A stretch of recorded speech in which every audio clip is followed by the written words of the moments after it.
এই বইটার পরে শৈবালদা তুমি কোন বইটার কথা বলবে? আমি এই বইটার পরে বলবো যে জয় মজুমদারের কথা। আমার বন্ধু মমিন পাক রহস্য। আমি আমরা চাইছি যে সব পাবলিকেশনের মতো আমাদের একটা থ্রিলার থাক, একটা রহস্য উপন্যাস থাক।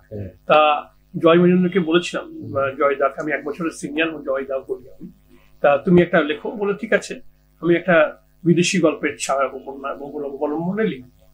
তা সেটা এবং চমৎকার এইটা কৃষ্ণনগর বইমেলায় হট কেক মতো বিক্রি হয়েছে, প্রচুর, সব শেষ হয়ে গেছিল। এবং এটা দ্বিতীয় সংস্করণ, এটা কিন্তু দ্বিতীয় মুদ্রণ এটা প্রকাশ পেয়েছে এই বইমেলাতে পাচ্ছে। দেখুন, আমাদের নদিয়া বইমেলা হয়েছে কিন্তু এখনো এই 1 মাস, গত মাসে নদিয়া বইমেলা হয়েছে। এই বইটি কিন্তু নিঃশেষিত হয়ে গেছে, আবার নতুন করে এটার রিপ্রিন্ট হয়েছে। আপনারা কলকাতা বইমেলার যে মুদ্রার স্টল, সেখান থেকে জয়দার এই মমিন পার্ক রহস্য বইটা কিন্তু অবশ্যই কিনবেন। যে থ্রিলার, অ্যাডভেঞ্চার উপন্যাস, থ্রিলার উপন্যাস, তার এই যে ধারাবাহিকতা, তাতে একেবারেই স্বতন্ত্র একটি যোগ এই মমিন পার্ক রহস্য। এরপরে যে বইটা আমি তোকে দেখাবো সেটা হচ্ছে যে উপন্যাস যখন এসেছি স্বপন বর্ণের কথা বলতে হবে। এটা স্বপন বর্ণ সম্বন্ধে আকাশ ভালো জানে, তবু আমি ও বন্ধু আমার, ওর 3টি উল্লেখযোগ্য উপন্যাস এটার মধ্যে একসঙ্গে রাখা হয়েছে। ওর 3টি উপন্যাসই ও লিখেছে বিয়েতে। এই 3টি উপন্যাস সমগ্র বলা যেতে পারে। ওর উপন্যাস সমগ্র আমরা প্রকাশ করেছি। এবং এই 3টি উপন্যাস যদি আপনারা পড়েন, তা আপনারা দেখতে পারবেন, আপনারা বুঝতে পারবেন যে আধুনিক উপন্যাস কোথায় পৌঁছতে পারে। স্বপন বরণ আচার্যের লেখালেখি সম্পর্কে আপনারা অনেকেই ওয়াকিবহল। আপনারা ওর অনুবাদ পড়েছেন, কবিতা পড়েছেন, ওর নাটক পড়েছেন, মৌলিক নাটক। ওই নাটকের প্রসঙ্গ উঠলে বলতে হবে শেক্সপিয়ারের সমস্ত ট্র্যাজেডি গুলোকে অনুবাদ হিসেবে আমাদের বেরিয়েছে। যেমন জুলিয়াস সিজার, তারপরে তোমার ধরো কিং লিয়ার, ম্যাকবেথ, হ্যামলেট, এগুলো সব প্রকাশ পেয়েছে এবং এইগুলো সব বই আকারে আমাদের মেলায় থাকবে। আর আরেকটি বই উল্লেখযোগ্য, সেটা হচ্ছে ওর শেক্সপিয়ারের সনেটের অনুবাদ, 40টি সনেটের অনুবাদ একটা বই আমাদের আছে সেটা। এবং সেই অনুবাদ কিন্তু মানে আমরা অনুবাদ বলতে যা বুঝি তা নয়, মানে অনুবাদের যে স্বাভাবিক হিসেব নিকেশ স্বপন বরণ আচার্য তার একেবারেই দিগন্ত ভেঙে দিয়েছেন। আপনারা এই বইগুলো কিন্তু সকলেই, সমস্ত বইগুলো এইবারের লোক সংস্কৃতি নিয়ে একটি বইয়ের কথা বলবো। এটা হচ্ছে মুন্ড দুর্গা। এই যে মুন্ড দুর্গা পত্রিকা পুজো, মুন্ড দুর্গা, এইটা তুই আমাদের যে আমরা যে পুজো, দুর্গা পুজো সম্বন্ধে আমাদের যে ধারণা যে মূর্তি পুজো দেখি, তা মূর্তি তো আমাদের পরে এসেছে, তার আগে অন্য ভাবে পূজিত হতেন পত্রিকা। তাতে পত্রিকা পুজো যেটা বোঝায় ওখানে, বা কিছু অন্য কিছু পটের মাধ্যমে সেই পুজো কিভাবে ছিল, কেমন ছিল, এবং সবচেয়ে উল্লেখযোগ্য ঘটনা সেগুলো এখনো বাঁকুড়া বীরভূমের দিয়ে এখনো হয়। সেই দিয়ে একটা ক্ষেত্রকে করেছেন স্বপন কুমার ঠাকুর, বিখ্যাত লোক শশী গবেষক। এবং এই বইটি কিন্তু আপনারা বুঝতে পারছেন, এই বইটি কিন্তু আমাদের যে বাংলার যে মূল উৎসব, যে উৎসব এখন আমাদের বাংলার সংস্কৃতিও বটে, তার সম্পর্কে অনেক তত্ত্ব এবং এই উৎসবের অনেক বিবর্তন এবং এই উৎসবের সঙ্গে জড়িয়ে থাকা আমাদের যে রাঢ়বঙ্গ, গ্রাম বাংলা, তাদের যে বিচিত্র শিল্পের উদযাপন, তার এক আশ্চর্য সংকলন। এবার আমরা আসবো যে প্রকৃতি বিষয়ে একটা বই আমরা বের করেছি। এটা হচ্ছে প্রকৃতি নিয়ে আমরা প্রতি বছর একটি করে বই আমাদের বেরোবে।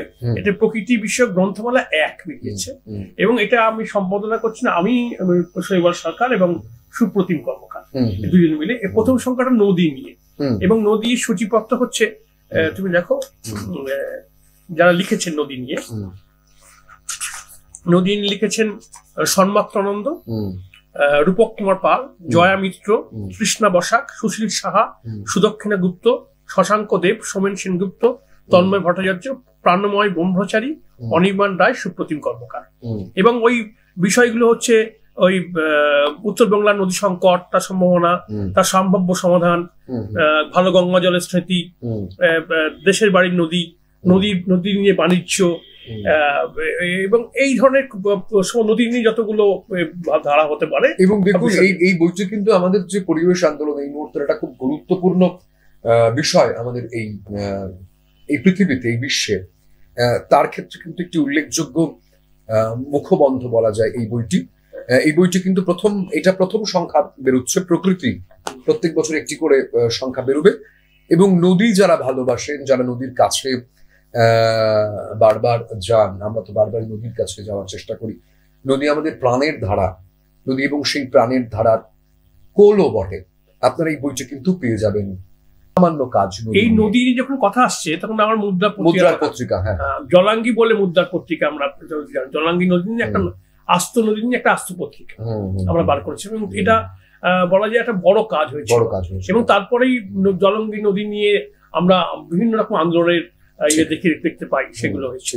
এবং আমরা ওই পত্রিকাটার কথা আমি বললাম, আরেকটি পত্রিকা হচ্ছে রবীন্দ্রনাথের গান, সেটি মুদ্রা স্টলে পাওয়া যাবে, তার কিছু সংখ্যা অবশিষ্ট আছে। আর এখানে আমি আরেকটি পত্রিকা দেখছি, মানে মুদ্রা কিন্তু বাৎসরিক যে পত্রিকাগুলো করছে, সেই পত্রিকাগুলো কিন্তু আমাদের যে পত্রপত্রিকার সাহিত্য, পত্রপত্রিকার ইতিহাস, তার ক্ষেত্রে একটি উল্লেখযোগ্য মাইলস্টোন হয়ে থাকছে। একেবারেই ভিন্ন ধরনের, ভিন্ন ভাবনার বিষয় এই পত্রিকাগুলোতে থাকে। এখানে আমি দেখতে পাচ্ছি তুমি রেখেছো সেই সব সাহেবরা, এটাও মুদ্রার যে বার্ষিক পত্রিকা, তাতে এটা এইবারের বিষয় ছিল। এবং এইটা প্রায় 51 জন সাহেবকে নিয়ে আমাদের দেশ হিতৈষী যে সাহেব ছিলেন, ভারত প্রেমী, তাদের কথাই এখানে সাধারণত বলা হয়েছে। এবং এটা একসময় কলেজ স্ট্রিটের হাইয়েস্ট সেল ছিল, বেস্ট সেলার ছিল এক মাস। সেই বইটা জনপ্রিয়, এবং সেটার একটা দ্বিতীয় মুদ্রণ প্রকাশিত হয়েছে সেই বইটা।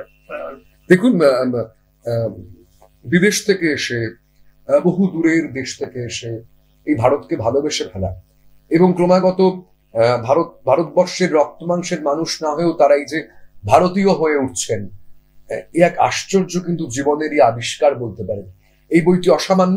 যারা ইতিহাস পড়েন, যারা দেশকে আন্তর্জাতিক রাজনৈতিক প্রেক্ষিতের নিরিখে আমাদের এই ভারতবর্ষকে জানতে চান, তারা কিন্তু এই বইটি পড়ে দেখতে পারেন।